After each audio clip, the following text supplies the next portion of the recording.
주님께서 여러분과 함께 요한이 전한 거룩한 복음입니다. 주님 영광 받으소서. 방에서 유다가 나간 뒤에 예수님께서 말씀하셨다. 이제 사람의 아들이 영광스럽게 되었고 또 사람의 아들을 통하여 하느님께서도 영광스럽게 되셨다. 하느님께서 사람의 아들을 통하여 영광스럽게 되셨으면 하느님께서도 몸소 사람의 아들을 영광스럽게 하실 것이다. 이제 곧 그를 영광스럽게 하실 것이다. 얘들아, 내가 너희와 함께 있는 것도 잠시뿐이다. 내가 너희에게 새 계명을 준다. 서로 사랑하여라. 내가 너희를 사랑한 것처럼 너희도 서로 사랑하여라. 너희가 서로 사랑하면 모든 사람이 그것을 보고 너희가 내 제자라는 것을 알게 될 것이다. 주님의 말씀입니다.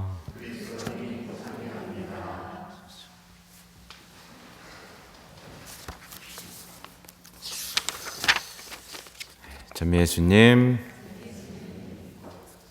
안녕하세요. 손 한번 흔들어 주세요. 네, 손만 흔들고 앞에는 안 앉죠? 네, 오늘 예수님께서는 제자들의 발을 닦아주신 직후였습니다. 발을 닦아주시고 이제 유다가 배신하러 나갔어요. 얼마나 예수님 가슴이 아프셨겠습니까? 그죠? 그 예수님의 사랑을 보여줬는데 여기서 놀랄 건 예수님이 배신자의 발도 닦아주셨다는 겁니다. 배신할 걸 알면서 닦아주신 예수님의 사랑은 조건이 없는 거죠. 그죠? 배신할 걸 알면서도 닦아주시고, 유다가 나가자 이제 예수님께서 얼마나 제자들을 사랑했는지, 이게 다 우리한테 하는 말입니다. 얘들아, 이 어린 아이들아, 내가 너희와 함께 있는 것도 잠시뿐이다. 나 죽는다. 나 십자가에 못 박혀 죽을 거다. 너희 다 도망갈 거야. 근데 이거 잊지 마 라고 하면서 이제 말씀하시는 게 내가 너희에게 새 계명을 준다. 이제 때가 된 겁니다. 그동안은 그냥 보여주시고 살아내시면서 구약의 어떤 언어들 속에서의 삶을 보여주셨다면 이제 다 보여주신 겁니다. 그러면서 내가 새 계명을 주겠다라고 말씀하시죠. 그러니까 이거 기억해야 돼요, 말아야 돼요? 지켜야 돼요, 말아야 돼요? 지켜야 됩니다. 예수님을 사랑한다면 내가 죽는 한이 있어도 이건 지켜야 됩니다. 근데 뭐예요? 서로 사랑하여라. 집에만 가면 왼수가 기다리고 있는데 서로 사랑하여라. 직장에만 가도 갑질하는 상사가 있는데 서로 사랑하여라. 돈 꼬가고 안 갚는 사람이 있는데 서로 사랑하여라. 어떻게 하실 겁니까? 안 지킬 거예요? 그때 달라요. 아실 겁니까? 예수님은 지키라고 하셨죠. 그죠? 이 계명이다. 그것도 그냥 사랑하는, 서로 사랑하는 게 아니라 누구처럼요?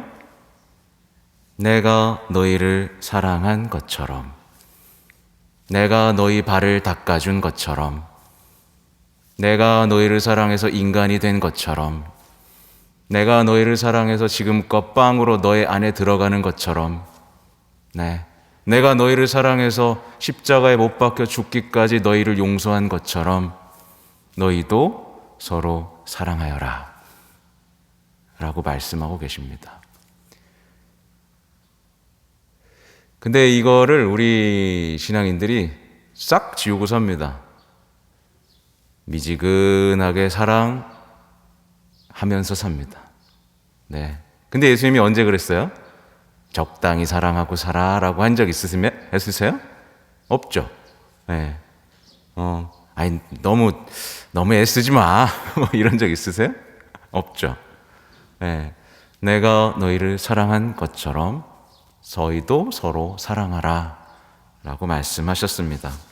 그렇게 하면 너희가 내 제자라는 것을 알게 될 것이다. 여러분, 제자 되고 싶으시죠? 네. 가만 보면 제자 하기 싫은 사람도 있어요. 제자 안 하면서 그냥 덕 좀 보려고 나오는 사람도 있습니다. 성당 좀 나가면 일 좀 풀리겠지. 제자로서의 삶은 관심이 없고 자신의 소명에도 관심이 없는 사람이 있습니다. 근데 오늘 말씀하시는 거, 오늘 말씀 마음에 안 들면 성당 안 다니면 됩니다. 안 잡습니다. 여러분 손해니까요. 아무튼 오늘 계명은 세 계명입니다. 우선 왜 세 계명이냐? 전에는 자신을 사랑한 것처럼 정도만 사랑하면 됐어요. 근데 이제는 기준이 딱 명확해졌죠. 내가 너희를 사랑한 것처럼이라는 기준이 새로 세워졌습니다. 그 전과의 사랑하고는 차원이 다르죠. 이런 사랑을 했던 분은 없었습니다. 그죠? 그렇기 때문에 이제는 기준이 바뀐 새로운 계명이기 때문에 새 계명입니다. 근데 또 여기서 왜 더 새 계명이냐라고 묵상을 해보면 이 계명만이 우리를 새롭게 할 수 있기 때문에 새 계명입니다. 이 계명을 지키는 사람은 새로운 삶으로 변화될 겁니다. 자신만 변화되는 게 아니라 내 주변 사람들도 변화시킬 것이고 모든 사람들을 변화시키는 사람이 될 겁니다. 우리가 알고 있잖아요, 그죠? 그래서 오늘 제 2독서의 내용 보세요. 보라, 내가 모든 것을 새롭게 만든다라고 하셨죠. 하느님이요, 그죠? 뭘로 새롭게 하시는 거예요? 사랑으로. 그죠? 사랑으로 새롭게 하십니다. 힘으로가 아니고, 그죠? 통제에서도 아니고, 심판에서도 아니고, 사랑으로 새롭게 만드는 거죠. 그래서 우리가 이 사랑을 내가 살아내면 나도 새로워지고, 내 옆에 있는 사람도 새로워지고, 그래서 우리는 서로 뭐라고 부르게 되는 거예요? 형제, 자매라고 부르게 되죠. 놀라운 공동체가 되죠. 그게 점점 커지면 이걸 뭐라 그래요? 하느님의 백성, 교회라고 얘기합니다. 이 사랑은 사실은 되게 힘듭니다. 왜냐하면 이 사랑을 하면 방해꾼들이 많아요. 네가 그렇게 착해? 이런 식인 거죠. 너도 화내봐. 화나잖아. 그렇죠? 왜 그렇게 바보같이 살아? 하면서 계속 방해합니다. 왜 방해하는지 아세요? 그 사랑에 감동하면 그 사람도 변해야 되거든요. 변화를 거부하는 겁니다. 난 너처럼 살고 싶지 않아. 근데 이 사랑이 계속해서 이 사랑을 자극하면 나중에 어떻게 되죠?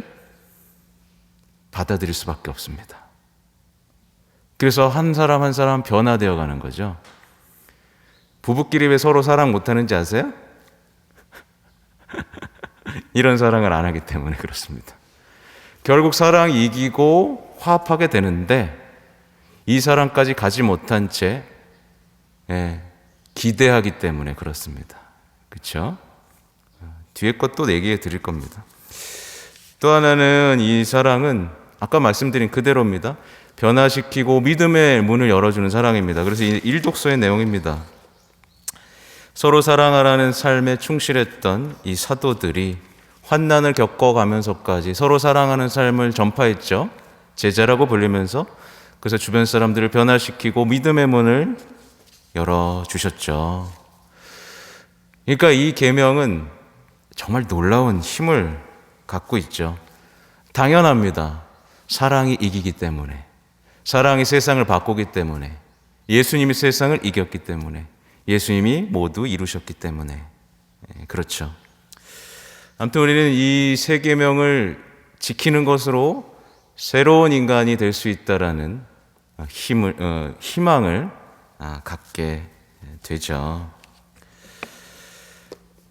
근데 이제 반대의 현상들이 오늘날에 벌어지고 있어요. 뭐냐면 서로 사랑한다고 하면서 서로를 파괴하는 현상들이 오늘날에 벌어지고 있죠. 그렇죠? 이건 사실 여기 계신 분들도 경험하고 있을 겁니다. 서로 사랑한다면 서로를 더 살맛나게 해주고 더 살게 해줘야 됩니다. 그죠? 근데 사랑한다면서 그리고 서로 사랑하고 있어요. 실제로 사랑하고 있어요. 나름대로. 근데 서로를 죽음으로 몰고 갑니다. 이상하죠? 나름대로 진짜 한 분 한 분 만나보면 최선을 다해서 사랑하고 있어요. 근데 서로를 점점 죽입니다. 서로에 대한 불평과 불만이 더 커지고 있어요. 상처받고 섭섭하고 불평하고 이해받지 못한 채 이 굴레를 빠져나오지 못하죠. 왜 그래요? 제가 자주 말씀드려서 이제 아실 겁니다. 사랑을 연속극에서 배워서, 드라마에서 배워서, CF에서 배워서 그걸 사랑이라고 내 삶에 적용시키니까 어떻게 돼요? 점점 서로를 망가뜨리고 자신도 망가지는 겁니다. 제가 보장할 수 있습니다. 매일 TV 보고 신문 보고 미디어 접하면서 살아가는 사람은 반드시 그 삶이 망가질 겁니다. 근데 망가졌으면 이제 되돌리면 되잖아요. 근데 되돌릴 방법을 못 찾을 겁니다. 왜 이러지? 왜 안 되지? 끊임없이 다짐을 해보고 이제 화내지 말아야지, 이제 잘해줘야지, 이제 사랑해야지 하지만 되돌아갈 방법을 못 찾을 겁니다. 그래서 속상하니까 뭐 해야 돼요? 술 마셔야죠. 여행 가야죠. 그죠? 다른 중독들에 빠지면서 점점 더 무기력한 내 자신을 체험할 수밖에 없을 겁니다. 이게 세상에 쳐놓은 덫이거든요. 자, 우리처럼 사랑해 볼래? 이렇게 하면 행복해진다라고 해서 들어갔더니 행복해지기는커녕 점점 팍팍해지는데 나올 방법이 없네. 그런 사람들의 특징은 뭐냐면 성경 말씀이 머릿속에 없습니다. 성경을 점점 이해할 수 없게 되죠. 그러니까 세상에 붙어있기 때문에 열매를 맺지 못하는 거고, 세상의 위로에 만족하기 때문에 하늘에서부터 오는, 성령으로부터 오는 위로가 먹히지가 않는 겁니다. 영이 철저하게 죽어버린 것이고 막혀버린 상태가 돼버린 거죠. 이 삶에서 유일하게 빠져나올 수 있는 힘은 누가 갖고 계시죠? 예수님. 그래서 여기 오신 거 아니에요? 아니에요? 예수님만이 내 삶을 바꿔놓을 수 있다는 생각 때문에 오신 거잖아요. 그러면 어떻게 해야겠습니까? 뭐부터 해야겠어요? 죄부터 끊어야죠. 반성만 하는 게 아니라 맨날 고에서 와서 반성만 해봐야 소용이 없을 겁니다. 잘해줬어야 되는데 또 화내고 말았어요. 이거 뭐예요? 반성입니다. 네. 대부분의 고해 성사가 여기서 끝납니다. 그리고 돌아가면 어떻게 해요? 똑같이 삽니다. 회개할 생각이 없기 때문에 그래요. 회개를 해야죠. 내 삶에서 죄의 뿌리가 뭔지 알고 캐내야죠. 근데 세상에 위로를 있는 사람은 죄를 발견할 수가 없습니다. 절대로. 왜냐하면 세상에 죄는 없거든요. 세상에서 누가 서로 죄인 취급합니까? 없죠. 행복하면 괜찮은 거죠. 자유로우면 괜찮은 거죠. 죄의 뿌리를 뽑지 않는 이상 예수님의 말씀은 들리지 않을 겁니다. 미신을 끊지 않는 이상, 우상 숭배를 끊지 않는 이상, 우리는 예수님의 말씀을 받아들일 수가 없게 됩니다. 죄를 끊고 인내 속에서, 하나님의 말씀 속에서 내 몸과 마음을 수련하고 사랑하기 위해서 끊임없이 노력하고, 울고 불고, 그 회개는 정말 힘든 겁니다. 내가 맞다고 생각했던 삶의 방식을 다 버려야 되거든요. 그래서 바오로 사도가 얼마나 힘들었습니까? 정말 자기가 맞다라고 다 살아왔는데 한순간에 그게 다 끊어져 버렸잖아요. 그죠? 이게 회개입니다. 여러분, 성당 나와서 옛삶 중에 완전히 무효가 된 거 있으세요? 이게 없으면 아직 회개가 안 된 거죠. 아무튼 제가 이제 어떻게 하면 열매를 맺을 수 있는가, 이제 다른 얘기죠. 어떻게 하면 우리가 사랑이라는 열매를 맺을 수 있을까에 대한 답은 오늘 영성 채송에 있습니다. 나는 참 포도나무여 너희는 가지다. 내 안에 머무르고 나도 그 안에 머무르는 사람은 많은 열매를 맺으리라. 그러니까 예수님 곁에 붙어 있으면 사랑이라는 열매를 맺을 것이지만 우리가 지금 어디 붙어 있어요? 보통 세상에 붙어 있습니다. 그러면 열매가 없습니다. 그래서 예수님처럼 사랑하기 위해서 우리가 해야 될 일이 있는데 뭐냐면 세속이 주는 안정감과 편안함에서 떨어져 나와야 됩니다. 안정된 삶, 성공하는 삶, 이런 것을 추구하는 사람은 열매가 뭐겠어요? 어떤 이기적이고, 그렇죠? 뭔가 자신만을 생각하는 사랑처럼 보이지만 누구도 먹을 수 없는 썩은 열매들을 맺겠죠. 그러니까 자신으로부터 벗어나야 된다라는 얘기 계속 나오죠?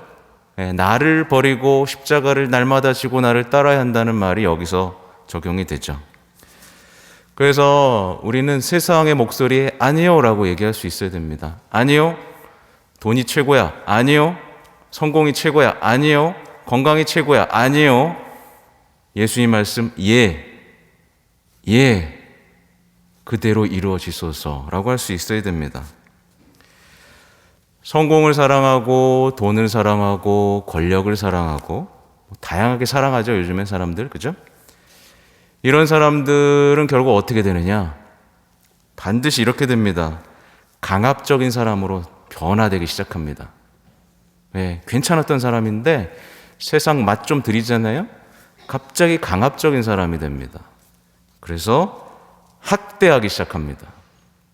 가족한테도 사랑한다면서 학대하면서 사랑한다면서 계속 고통을 줍니다. 근데 자기는 사랑한다라고 생각하죠. 다시 한번 말씀드리지만 예수님한테 붙어있지 않은 채 사랑하는 사람은 다 실패하게 될 겁니다. 그건 사랑이 아니기 때문에. 그래서 가장 가까운 사람들이 떨어져 나가게 되는 피나는 고통을 겪을 수밖에 없습니다. 외롭죠. 공허하게 되겠죠.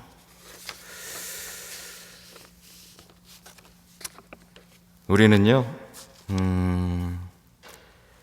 누군가를 사랑할 때 있는 그대로의 모습을 사랑하실 수 있어야 됩니다. 저 사람은 뭐가 예쁘지? 저 사람은 좀 특이하네? 하지만 예수님께서 왜 만드셨을까? 배우자를 보면서도 그 사람의 아름다운 모습들을 발견할 수 있어야 됩니다. 근데 요즘에 자꾸 바꾸려고 합니다. 통제하려고 하고 조종하려고 합니다. 왜 그래요? 자신이 주인공이기 때문에 그렇습니다.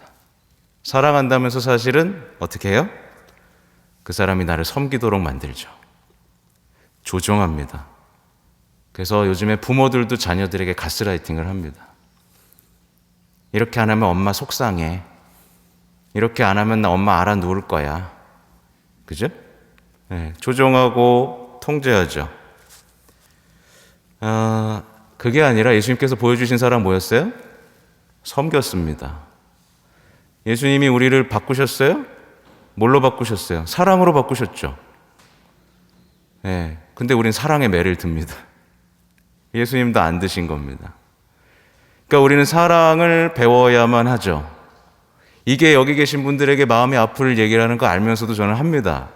왜냐하면 알려드려야 되니까. 섬기는 겁니다. 섬김을 받기 위해서 사랑하는 게 아닙니다. 그죠? 조종하는 게 아닙니다. 통제하는 게 아닙니다. 우리는요, 세 계명을 반드시 실행할 수 있어야 되는데 이 세 계명을 어떤 분들은 아예 이건 불가능한 거야 라고 선언해 버리죠. 이게 얼마나 큰 우리의 삶을 망쳐놓느냐. 이미 말씀드렸긴 했지만 새롭게 되는 삶을 포기하는 거예요. 곧 예수님처럼 변화된다는, 그러니까 모든 그리스도의 소명은 뭐냐면 성화입니다. 예수님처럼 되는 게 우리의 소명이에요. 이건 제 얘기가 아니라 교리에 딱 나오고, 아무튼 성화되는 거예요. 말하자면 성화된다는 건 예수님과 함께 사는 것이고 성모님과 함께 사는 것이고 결국 천국을 꿈꾸는 삶에 동참한다는 거죠. 여러분 천국 가고 싶죠? 네, 별로 가고 싶지 않습니다. 천국, 천국에 갈 수 있다면 얼마나 좋을까? 저 사람들, 지옥에 가는 사람들은 불쌍해. 연옥에 있는 사람들은 얼마나 고통스러울까? 라는 말이 우리 입에서 나와야 돼요. 내가 바로 천국에 갈 수 있다면 난 뭐든지 할 수 있을 텐데. 내가 천국에 갈 수 있다면 여기서 받는 고통쯤은 아무것도 아닌데. 조금 참고 살아가면 되지 않나? 천국 가고 싶어. 이런 분이 없는 것 같습니다. 쟤 뭐지? 그러는 것 같아요. 천국을 바라지 않는 사람은 결국 뭐를 바라요? 지금 이 순간의 행복을 바라겠죠. 그러니까 지금 이 순간의 행복을 채워주는 가장 강력한 힘을 가진 존재는 누구죠? 돈이죠. 권력이죠. 그러니까 신앙생활 하면서도 천국을 꿈꾸지 않는 사람은 그러니까 예수님이 아닌 다른 것을 사랑할 수밖에 없고 그 사람의 삶은 서서히 죄로 물들고 망가지고 회복할 수 없는 지경으로 이르게 됩니다. 그래서 우리가 이것을 극복하는, 근데 사랑은 뭘 이기셨어요? 어둠을 이겼죠. 세상을 이겼죠. 현실을 이겼죠. 악을 이겼죠. 그러니까 우리는 이 사랑의 편에 서야 되고 이 세 계명, 예수님처럼 사랑하는 것에 내 목숨을 걸 수 있어야 됩니다. 포기하시면 안 돼요. 근데 그러면 어떻게 이게 가능한가? 나 해봐도 안 되는데 하시는 분들이 있을까 봐 보충 설명을 해드리면, 이때 우리를 가장 빠르게 그리고 안전하게 사랑할 수 있는 사람이 되게 해주는 길이 있습니다. 뭘까요? 성모신심입니다. 성모님께 자신을 맡겨보는 겁니다. 성모님, 제 자유도, 의지도, 제 능력도, 모든 것도 성모님 가지세요. 그러면 성모님이 그거 아싸 내 거 그러세요? 아니죠. 그것을 가지고 여러분들을 예수님과 닮도록 이끌어 주실 겁니다. 이게 봉헌의 의미예요. 그래서 교황 요한 바오로 2세 성인 되셨죠?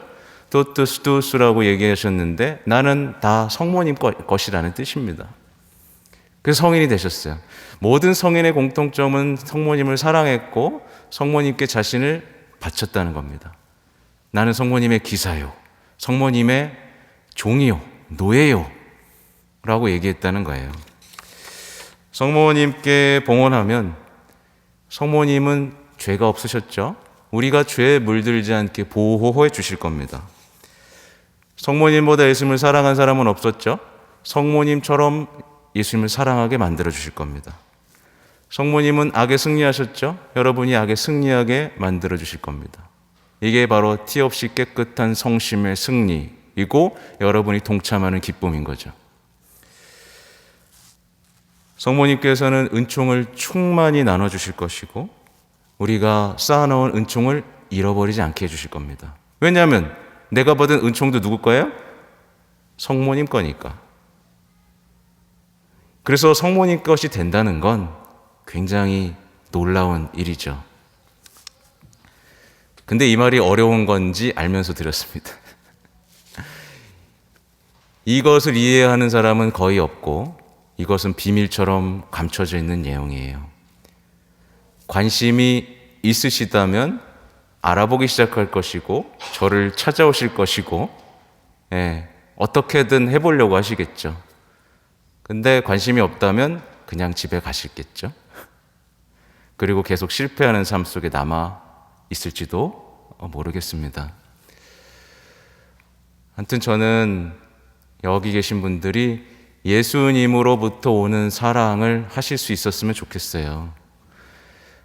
처음에 좀 힘듭니다. 이게 무슨 소용이람? 그리고 옆에서 조롱하고 모욕하고 아우 하면서 이제 포기해버린 일이 자주 발생하겠죠. 그러면 그때마다 우린 뭘 해야 돼요? 기도하게 되겠죠. 예. 그래서 기도와 현실 계속해서 쌓아가는 가운데 어느 날 성장해 있는 내 모습을 보겠죠. 그리고 내 안에 꽃피고 있는 평화와 사랑을 발견하겠죠. 그때 얼마나 행복할까요? 이런 영적 성장의 행복의 길에 여러분들이 들어서시면 좋겠고 시작했으면 좋겠습니다. 많은 분들이 이 영적인 길에 들어서시고 자녀들에게 알려주실 수 있었으면 좋겠습니다. 우리 엄마 아빠는 달랐어. 우리 엄마 아빠는 예수님의 제자 같았어. 뭔가 달랐어. 그리고 어느 날 묻겠죠. 예, 엄마, 아빠, 어떻게 하면 나도 사랑할 수 있어요? 예, 어제 실제로 중학생이 저한테 물어본 질문입니다. 신부님, 어떻게 하면 더 사랑할 수 있어요? 예, 여러분도 기도 중에 묻고 듣고 성장하는 여러분이 되시면 좋겠습니다. 아멘.